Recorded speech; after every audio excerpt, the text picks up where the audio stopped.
नमस्कार, मैं समरभूमि से रोहित शर्मा। अक्सर शासक वर्ग पत्रकारों पर, मानवाधिकार कार्यकर्ताओं पर और उन तमाम लोगों पर जो आम जनता के हित के बारे में बात करती है, उसके बारे में सोचती है, मानहानि का मुकदमा दायर करती है। कई सारे मीडिया चैनल्स पर भारत की ये सरकार ने मानहानि के दावे किए हैं। कई सारे न्यूज चैनल को बंद करने की कार्रवाई भी भारत सरकार ने किया है। और इस प्रोसेस में सत्ता किसी तरह का विभेद नहीं कर रही है कि लोगों की आवाज को पहुंचाया जाए आम जनता तक। आपको याद होगा, सुप्रीम कोर्ट में हिमांशु कुमार एक मसले को लेकर, जहां पर कई आदिवासी महिलाओं के साथ दुर्व्यवहार और उनकी हत्याएं की गई थी, उन सवालों को लेकर जब वो सुप्रीम कोर्ट पहुंचे तो सुप्रीम कोर्ट ने उन पर 5 लाख का जुर्माना डाल दिया। उन्होंने देने से इनकार किया। पता नहीं उसके बाद क्या हुआ, लेकिन एक चीज तो साफ हो गई कि सत्ता हमेशा स्वतंत्र आवाज को दबाने के लिए तमाम तरीके का षड्यंत्र करती है। मानहानि जैसे मुकदमे का भी वो इस्तेमाल करती है। इसी कड़ी में सत्ता का एक नया हिस्सा पैदा हुआ है, जो खुद को मानवाधिकार कार्यकर्ता कहता है, जो खुद को देश की आवाज, जनता की आवाज कहता है, वह भी अब पत्रकारों की स्वतंत्रता पर मानहानि की मुकदमा दायर करना शुरू कर दिया है। ये वो लोग हैं जो कि उन पर, जो आम लोगों की आवाज बन रहे हैं, उन पर भी मानहानि की मुकदमा दायर किया, मैंने नोटिस भेजा गया। सवाल है, सत्ता के ये केंद्र के साथ ये लोग मिले हुए हैं क्या? सवाल ये भी उठता है, क्या सत्ता जिस तरीके से देश की आम जनता का दमन करने के लिए, पत्रकारों की का दमन करने के लिए, उनको जेल में डालने के लिए, उनकी हत्या करने के लिए जिस तरह सत्ता अपना तमाम जाल फेंकती है, क्या सत्ता के नए हिस्से बने यह चेहरा, जिसमें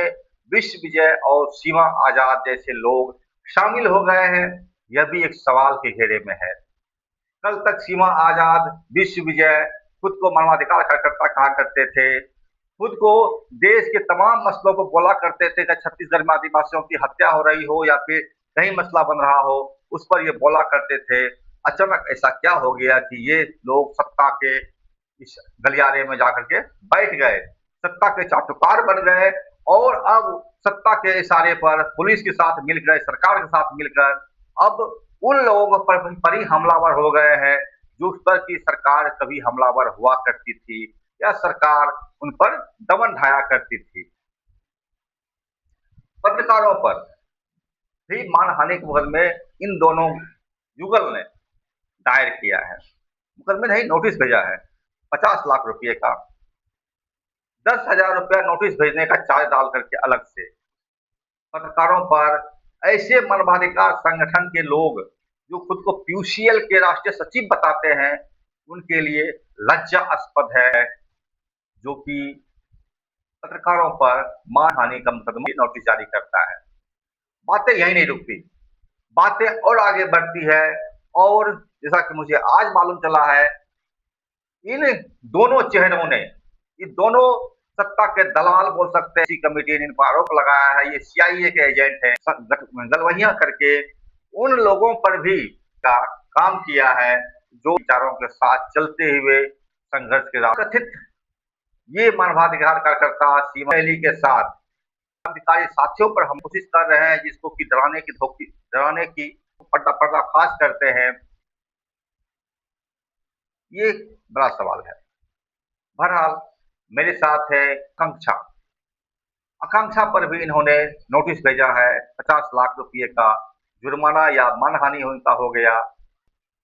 वकालत का नोटिस हो गया। ये बेईमान लोग, सत्ता के तलवे चाटने वाले ये लोग आखिर करना क्या चाहते हैं?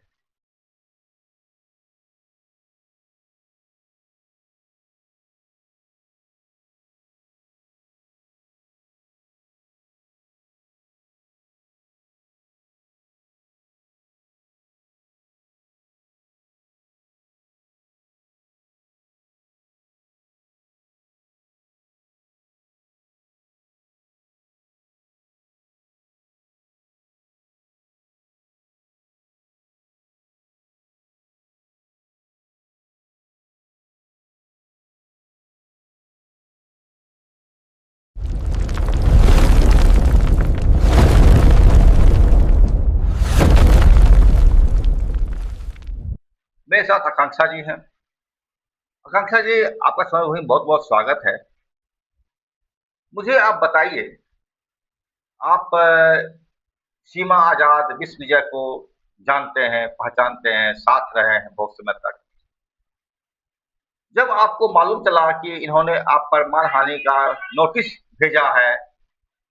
50 लाख रुपए का, तो आपने क्या महसूस किया? देखिए, सच बात है कि इसकी आशंका तो हमें बिल्कुल पहले से थी और हमें अंदाजा था कि ये ऐसा कुछ कर सकते हैं। ये शासना है कि जब हमें नोटिस आया है कि आप कहते तो हैं लेनिनवाद माओवाद मानते हो, विघटनवाद का करते हैं, सवाल उठाना शुरू कर दिया है जिनको अब तक हम जो है अपमान कर रहे हैं। उसके बाद हमने देखा कि पूरा साजिश रचा है हम पे, हमारी लिंच की। और जब ते हैं उनको, जब उन्होंने ये आरएसएस भाजपा से अलग है ये है, तो हम क्या करके जो एक्सपोज कर रहा है, जो है ये नोटिस सबको भेज रहे हैं, ये साजिश है कि लोग उनकी लाइन को एक्सपोज ना करें, इससे डर करके चुप हो जाए। मजदूर संगठन के लोग को ये नजरिए को दिखा दिया कि हम किसी के चुप नहीं रहे, उसको ये इससे डर। हमको प्रश्न हो जाते हो जब एक बार वादी हो जाते हो, संशोधनवादी लाइन चले जाते हो, तो कहाँ तक गिरोगे, कहाँ तक आपका पता होगा। इसका हम लोगों को बहुत अंदाजा था और ये हुआ भी कि एक पूरी तरह से स्टेट एजेंट हो चुका है। एक सवाल था मेरा कि ये लोग जो क्रांतिकारी होने का नकाब ओढ़ करके या फिर जनता को ठगने मुक्त करवाने का जो कोशिश ये लोग सीमा आजाद से लोग कर रहे थे, कल तक ये लोग सवाल पूछा करते थे स्टेट से और इस बात की मांग क्या करते थे कि हम सवाल कर रहे हैं तो तुम जवाब दो। आखिर ऐसे लोग में क्या बदलाव आया कि यह अब खुद सवाल से भाग रहे हैं और जो जवाब मांग रहा है उनको जवाब देने के बजाय नोटिस थमा रहे हैं? आखिर वो संवाद से क्यों भाग रहे हैं ये लोग? देखिए, जो जो ये आड़ लेते हैं कि वो सर्वहारा की राजनीति कर रहे हैं, लेकिन वो करते हैं बुर्जुआ की राजनीति। तो जब वो एक्सपोज हो जाते हैं तो फिर वो यही ताकत आजमाते हैं कि सवालों से भागते हैं और अपने नाम का, सम्मान का जो अब तक उनको मिला है, सिर्फ इसलिए मिला है क्योंकि वो क्रांतिकारी राजनीति में मानते थे, उसका प्रचार करते थे। तो इसी से उस मान सम्मान का इस्तेमाल जो है अब लोगों को बरगलाने के लिए कर रहे हैं। उनको समझ में आ गया कि अब उनकी लाइन एक्सपोज हो गई। जो सालों से वो लोगों को और नए नए साथियों को बरगला रहे थे कि यही क्रांतिकारी राजनीति होती है कि आप अपने आप को बचाने के नाम पे वोट डालो, अपने आप को बचाने के नाम पे आप जनवादी केंद्रिता ना पालो। और इस तरह के जो वो नियम कायदे लागू कर रहे थे, वो जब एक्सपोज हो गया तो आप खुले तौर पे शासक के पाले में चले गए हैं। ये लोग जिस तरीके से लोग डरा रहे हैं, ऊपर जो सवाल उठे हैं और शासक वर्ग, तो क्या लगता है सवाल पूछने वाले इस बार और क्रांतिकारी लोगों पर नोटिस भेज रहा है, तो क्या साठगांठ में है? ये कहने में क्या दिक्कत है कि ये साठगांठ में होंगे, हो सकते हैं। जब ये पत्रकारों पे या कार्यकर्ताओं पे, जो उनको पता है कि ना, ये कार्यकर्ता जो लोग हैं, क्रांतिकारी विचारधारा मानने वाले लोग हैं, उनको ये कह रहे हैं कि गुंडा गिरोह लोग हैं, गुंडा गिरोह अपराधी प्रवृत्ति के लोग हैं और इन पे 50 लाख का जुर्माना लगा रहे हैं, तो उनको कहने में क्या गुरेज है कि आरएसएस भाजपा से मिले हो सकते हैं। ये चाहते हैं कि क्रांतिकारी आंदोलन खत्म हो जाए, ये चाहते हैं कि विचारधारा जो है, एमएलएम की विचारधारा है, वो खत्म हो जाए, जनता जो है अपनी लड़ाई करना छोड़ दे। ये कहने में कोई गुरेज नहीं कि सही ये शासक वर्ग से मिल चुके हैं। आकांक्षा जी, एक सवाल मेरा और रहेगा इसमें कि आपको कब पता चला कि सीमा आजाद विश्वविजय शासक वर्गों के पाले में खेलना शुरू कर दिया है? जैसा कि एक संगठन ने आरोप लगाया इन पर कि ये सीआईए मोसाद का एजेंट है भारत में और उसके लिए काम कर रहे हैं। कब आपको एहसास हुआ कि इस आदमी के अंदर बदलाव शुरू हो गया है? देखिए, सीआईए एजेंट, मोसाद, इसकी तो हमें जानकारी नहीं है, लेकिन क्योंकि हम इन्हें नहीं सालों नहीं, एक से जान। संगठन ने आरोप लगाया इन पर, मैं आपकी बात नहीं कर रहा हूँ। आपको कब से लगा कि ये इनमें बदलाव आ गया इस तरह का? देखिए, जो हमारा अनुभव इनके साथ उतना करते रहे, डर एक्सपोज हो जो अब तक का है लेनिनवादी। सीमा आजाद ने जो है पार्लियामेंट्री इलेक्शन में, मान रही हूँ, मुझे भाजपा को हरा देख लिया कि अब एनआईए आंदोलन को कुचलना चाह रही है, उसके दमन के डर के मारे लाइन है विचारधारा हुआ। तो हम लोग को धीरे धीरे ये विचारधारा सम कर दिया था 2023 को बचाना है और हमें अपना काम दस्ता की राजनीति करनी चाहिए, धीरे करके जो है उनका कर रहे थे। किस तरह से मार्क्सवाद लेनिनवाद में समझ में की तरफ से निकले हुए रिलीज देखा तो हमें साफ समझ में आ गया कि ये जो धनवादी और संशोधनवादी हो। समाज के बढ़ के काम करते हैं और इसमें आपको है भगत सिंह के, आप के साथी को भी शासक वर्ग ने भारत में भी 10 लाख 20 लाख करोड़ होता है कि मतलब किया। और क्या आपको लगता है कुछ पैसे लेकर के न्यायिक दर दिखा करके जो है तो पैसे को लेन-देन किए हैं? लेन-देन तो नहीं है। देखिए उनके ऊपर जो उस विचारधारा को मानता हो, देख रहे हैं कि ये खुद की ज़रूरत क्या है। मानती कि नवजनवादी क्रांति में चले गए, किसी को दमन करे, आपको जेल भेजेगा, उसने भर दिया शासक वर्ग कराने के लिए वो ऐसा कोई पैसे का लेन अवसरवादी विचारधारा वो रत्ती भर भी कोई खतरा नहीं। देखिए हम कह रहे हैं कि तरीका है वो आर्या है, ये कार्य का इस्तेमाल कर रहे हैं लोग या बहुत सारे खाई उसके दमन सेल ने लोगों को कितना नहीं झुके जो मानने वाले लोग के बाद जो लोग काम कर स्टूडेंटों को इतना मारा देखेंगे प्रियांशु कश्यप 20-25 साल का लड़का उसको जेल में विश्व के कारण जो है सीमा जो काम करना कोई क्रांति होने वाला शाही स्थापित होने आसान ही नहीं है। ये शासक वर्ग के पाले में इनका काम करने का कार्यकर्ताओं को डर इनसे सवाल करना चाहिए डरे जब हम इस अफसरों ने तो उनके पत्नी को लगता है कि इन्हें से रोक देंगे सोच है ना उस पर इस तरह के उनके लगातार करते रहेंगे। मुख्य मोटिव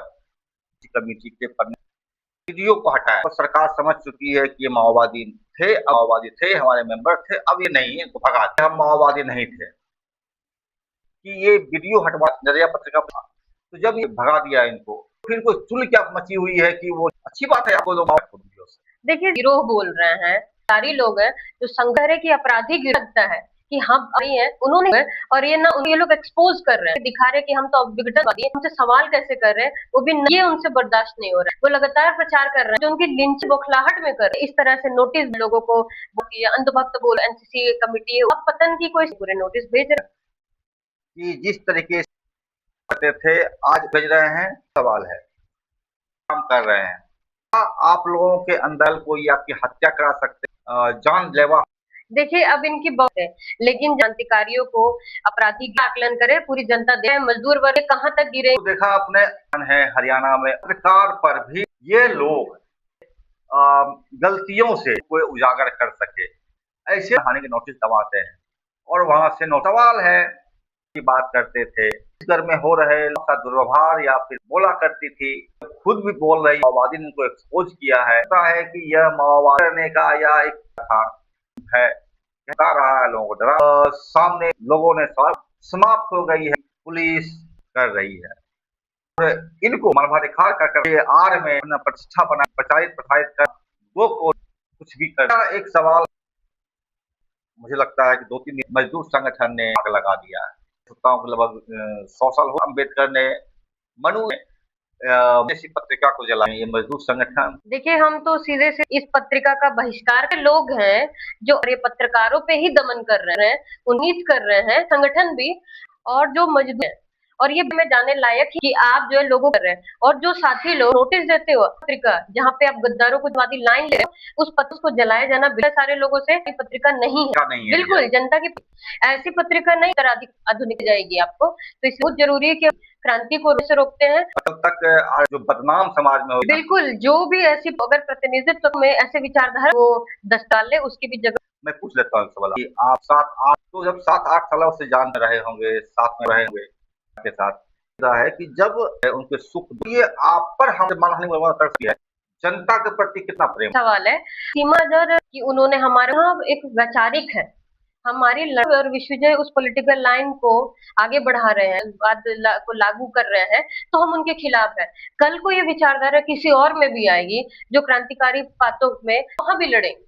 ये बहुत सारे लोग हमको सवाल था कि कोई निजी दुश्मनी है तो हम सारे दर्शक माओ ने चाहे मार्क्स ने चाहे हमारे नेताकार चारू मजुमदार ने लड़ाई जब लड़ी है तो उन्होंने संशोधनवाद के खिलाफ लड़ी है चाहे वो कोई भी व्यक्ति हो जो इस विचार का प्रतिनिधित्व करता है इस विचार को फैलाता है क्रांति को कमजोर करने की कोशिश करता है क्रांतिकारी बातों में शासक वर्ग की विचारधारा को आगे बढ़ाता है तो हम जो है उसके खिलाफ लड़ाई लड़ते हैं और ये जो आप कह रहे हो ये सवाल बहुत सोचने वाली बात है कि जो अपने साथियों से क्रिटिसिज्म नहीं बर्दाश्त कर पाए जो साथियों की विचारधारा को अपने ही विचारधारा जिसका वो प्रतिनिधित्व करने का दावा करते थे उसका साथ नहीं निभा पाए तो ये जनता रहेगा कभी इस नोटिस के आने के पहले कभी विश्वविजय ने सीमा आजाद ने जो 7-8 सालों से साथ रहे हैं एक दूसरे के सुख दुख में सहभागी रहे हैं कभी उन्होंने फोन करके बात किया आपसे या कभी मिल करके बात करने की कोशिश किया कि आकांक्षा मुझे मुझसे क्या करने की कोशिश किया क्या उन्होंने? देखिए, हम लोग जब जब उनके कमियों को, जब जब उनके पॉलिटिकल लाइन को हमने एक्सपोज करने की कोशिश की, हमने बताने की कोशिश की, तो लगातार हमें डांटना, धमकाना, तरह तरह से हम पे लेबलिंग करना, इस तरह का काम किया गया। क्योंकि ये सामंती लोग हैं, ये सामंती लोग हैं, इनको बर्दाश्त नहीं होता कि जो है नए भी हमने इनको बताया कि आपकी पॉलिटिकल लाइन की, और जब देखा कि हम जा रहे हैं, आप उनको एक्सपोज कर रहे हैं। नोटिस डाल दिया। पतनशील व्यक्ति जगह पूरे दांत होता है और किस पत्रकारों पर निशाना रहे हैं, नोटिस भेज रहे हैं इन लोगों का, देश की जनता इनकी जो पत्रिका लाए हैं, ऐसा है मुझे बातचीत है मुझे ये लोग असल में हैं या डर का नाम लेकर के ये आज फल या पचक जनता की समस्याओं से इनका आमतौर पर कहा जा सकता बन करके आज काम कर रहे हैं अपने आप को बचाने का या सामाजिक चेहरा में बनाने का। मानवाधिकार कार्यकर्ता भी नहीं रहना चाहिए क्योंकि ये मानवाधिकार की छोड़िए, यह अपने अधिकार अपने चीजों के लिए ही जिंदा है और उसी के लिए सरगल रहे हैं। बहुत बहुत शुक्रिया आपका कंसना जी, आपका बहुत बहुत धन्यवाद। आपने देखा चैनल देखा, लाइक कीजिए शेयर कीजिए, संभव हो तो आप आर्थिक मदद देने का भी प्रयास कीजिए।